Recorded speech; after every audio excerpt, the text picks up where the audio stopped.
know how to heal myself. Man, you always gotta play around the hammer and the Molten Giant. Can't be under 20. Never want to get hammer wrath for 20, man. That's a bad way to lose. Alright, guys. We're on a win streak, crushing it with Priest. Easy game, easy life. Dragon shot me, I want to see it. I'm gonna delete the VOD. That deck didn't exist. This is Standard Control Priest by whoever made Standard Control Priest, which was everybody. Or at least, I don't know, this is the list of Standard Control Priest I play. You either take control decks to fatigue, or you kill everything aggro decks play. You just line up your answers, like Entomb and Light Bomb, with the proper questions, which is a lot of little shit, and Tyrion. Which you saw last game, we did not do that correctly, and we almost lost. We got too impatient, you know. Alright, anyway, why only one Cabal? Because otherwise aggro can fuck you, because you're 6-drops, look at that, man. I got 6 drops. So, I don't know, that's why I was like, normally people play 2 Cabals, I'm pretty sure, but I was like, I'm losing to aggro with a deck that's supposed to beat aggro, and I'm Shrekking control anyway, so let's cut one of these Cabals and try and get some more early stuff, focus a little bit more on the aggro decks we're supposed to just automatically beat anyway. Because, I don't know. Why not Blade Masters? Because you want to be combining Circle with either 2 things, like, so Circle is really good at either, you can combine it with Northshire Cleric and Pyro combos to draw your entire deck, which is sweet, because drawing your entire deck for 3 mana is awesome. It's kind of like Prep Sprint, but for Priest. Or you can combine it with Alkanized Soul Priest to kill the board. You really, the only matchup you ever want to just make a big 4/7 in is against Druid. And, like, every other deck has just, like, answers to that, so, and I guess against, like, even Rogue, like, has Sap, like, having a big 4/7 just isn't as good as it used to be, man. Paladins just Aldor it, or Keeper it, or just ignore it and hit you in the face a lot. So it's just much more important to have the board clear. Why not Light of the Naru? You only run Light of the Naru because against aggro you want the 5 health, you don't really care about the body. And against control, you want to be able to burst things, especially Warlock decks. Reno-based decks and stuff like that, you want to be able to have the burst so you can set up to do the Alkani, Zombie, Circle, Light, or Flash Heal. That combo is like pretty crucial in the control matchups. So you try and make sure that you can kind of save up for that. And just running Light of the Naru kind of ruins your ability to burst people down, and it's just so crucial to have. Alright. Secret Paladin can't deal with the 4/7? They can, man. They just hit you in the face, because they're like, well, he doesn't have Alkanized Circle anymore, so let's just dome the fuck out of him. And then they dome the fuck out of you, and you die. Blade Master can only trade with one thing at a time, and most of the time that thing is Noble Sacrifice. So I don't know. I find that Blade Master is a little bit underwhelming, and you can't really fit him in when you have all these other board clears. And it just fits the theme of the deck more to run board clears, because then against aggro, you clear their board a billion times. Against control, you clear their board a billion times, save up for your big 24 damage burst combo, 24 damage burst them, take them to fatigue with Entombs, and win that way. So it's just very, very polarized, different ideas of the deck. You don't really want a mid-range creature. Like, having a 4/7 doesn't help you clear their board forever, and it doesn't help you take them to fatigue. So it's just kind of like in that middle mid-rangey spot, and you don't have any other mid-rangey things besides Sludge Belcher in your deck.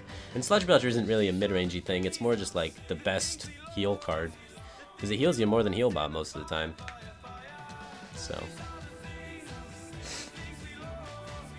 Excavated Evil. Excavated Evil adds a card to their deck, which is a problem because in control matchups you try and win in fatigue. So if you look at Excavated Evil, deal 3 damage to all minions, shuffle this card into your opponent's deck. So then they're basically gaining a card in their deck, and then the fatigue clock is a little bit more awkward. So it's real good against aggro, sure, but against the control matchups it's really shooting yourself in the foot, because I took all the control to fatigue. I even took like Tempo Mage to fatigue. So it's like, it really counterproducts that, like, that avenue you have to victory. So it just kind of makes that harder. Why no Shadow Bomber? What's a Shadow Bomber?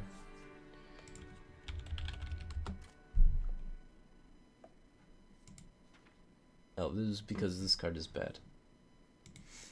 Fitting Harrison into the deck? Yeah, you could definitely fit a Harrison in there and see it if you got a lot of weapons going on. Velen's Chosen. Velen's Chosen isn't like a terrible card, especially since you got Death Lords in the deck, and it can really help complement that. But again, Velen's Chosen is a lot better when you're actually playing minions under the board, so you're like playing a curve and having tempo and things like this. If you look at our curve here, we have like a 1-drop. Odds are we'll probably hit a 1-drop, and we get a good 1-drop out. We don't really have 2-drops. We generally want to be holding this for combos anyway. We don't just throw it out on the board. As you saw in all the games I was playing, you hold on to Wild Pyromancer, you use it for either clearing with Power Word Shields and stuff against aggro, or in the control matchups that people draw in, you save it with Northshire Cleric, and then you get the Wild Pyromancer plus Northshire Cleric, plus either Power Word Shield, Flash Heal, some cheap spell, and then Circle to then draw your entire deck to have all the answers.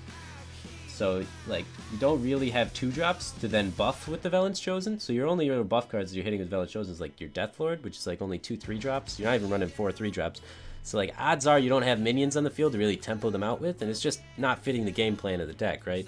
That's why there's no Velen's Chosen included, because you're either killing everything aggro plays, or you're taking them to fatigue, and Velen's Chosen doesn't do that. It's just not a card that fits those themes. If you're more like a mid-rangey Dragon Priest, or if you're playing more minions, if you're playing injured Blade Masters and stuff, I could see throwing in some Velen's Chosens. But for the theme of what we're trying to do, it doesn't really fit that idea.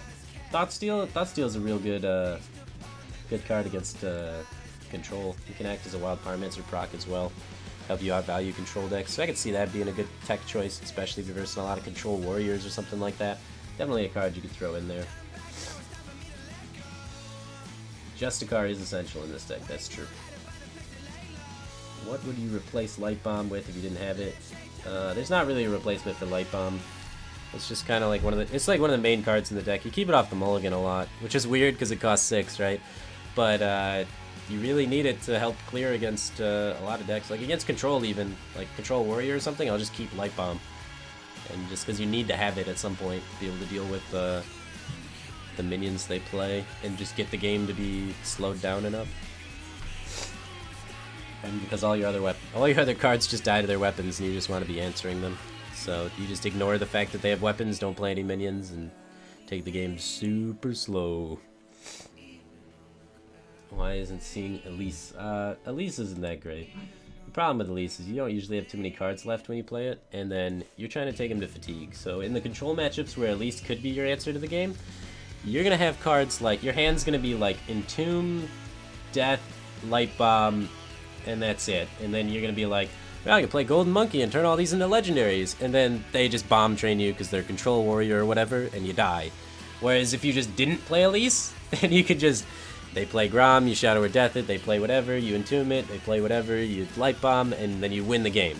So it's like, it turns all your answers into questions for your opponent.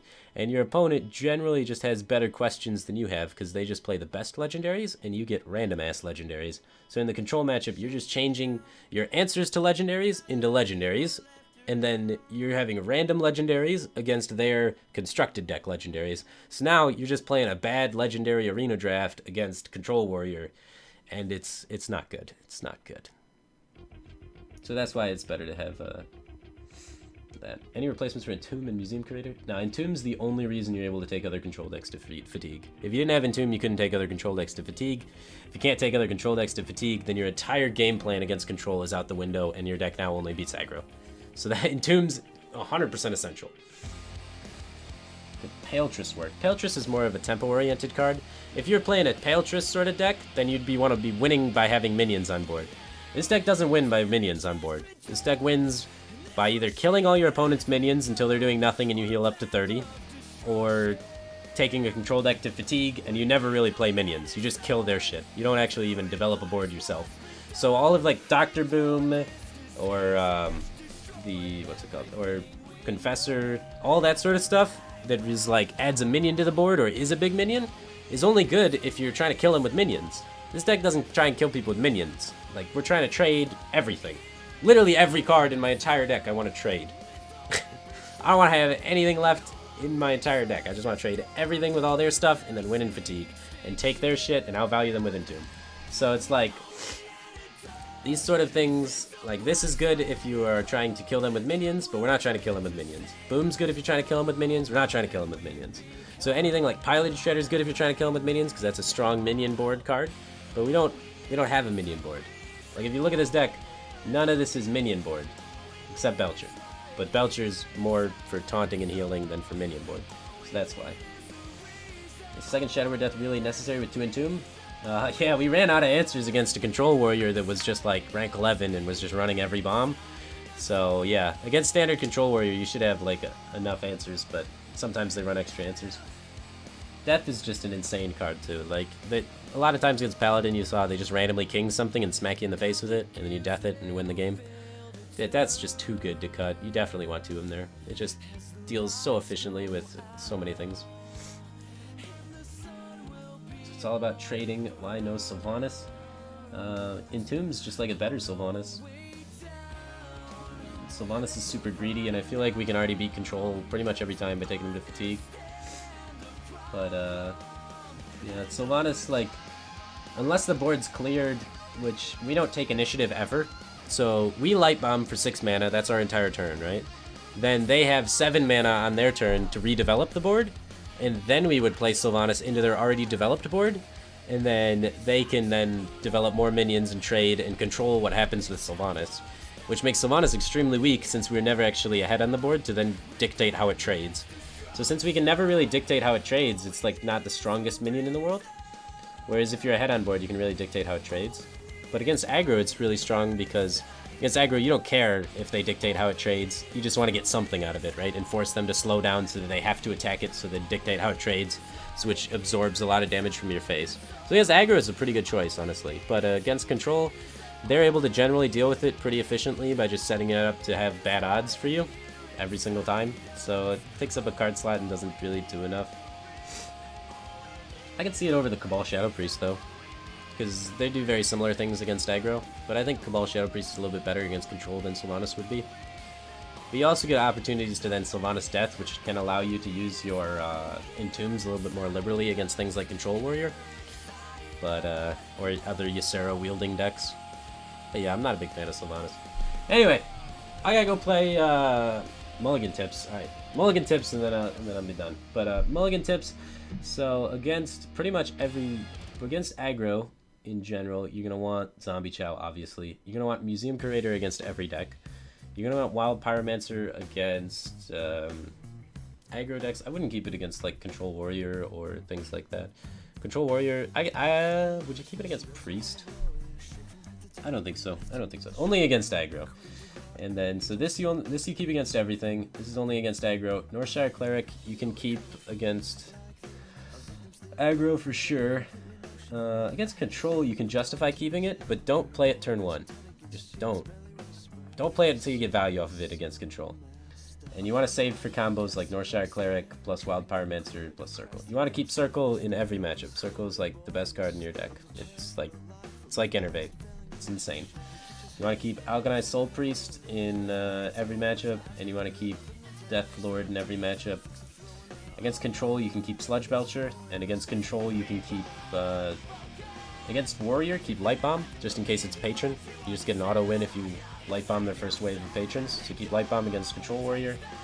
If you already have things like Museum Curator or Death Lord, you can justify keeping Light Bomb against Paladin. It's pretty fine. Other than that, keep Circle, keep Death Lord, Belcher against Control, keep Alkanai against everything, keep Power Word Shield with Wild Pyromancer against aggro. It's more just combos really than specific things, besides this card, and then this card against Control, and this card. This card you always keep, this card you always keep, everything else is pretty situational. Deathlord versus Control Warrior? Yeah, Deathlord versus Control Warrior. You gotta get that guy out there. If they want to execute it, and that's what they want to do, that's fine. But, like, you generally can deal with what comes out. Most of the time it's like an Armor Smith or an Acolyte of Pain, but if it's not, then you have Light Bomb or whatever, and they're kind of forced to play into it, which helps. Or sometimes they get the impression they can tempo you out, and then they try and tempo you out really hard, and then it just gives your AoE's value. And they, generally speaking, it's impossible for them to tempo you out, because you just have too much removal. But sometimes they get greedy, and they're like, oh, I got this advantage from the Death Lord, let's try and push all my minions on the field and kill him really fast, and then you can simply Light Bomb. Alright, anyway. That's the end of my stream, guys. Thanks for tuning in. Thanks for hanging out with me.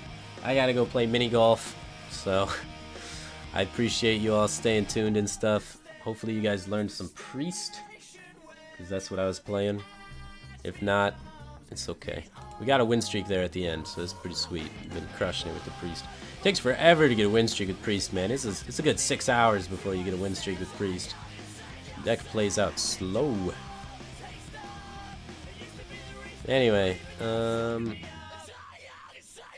I guess let's host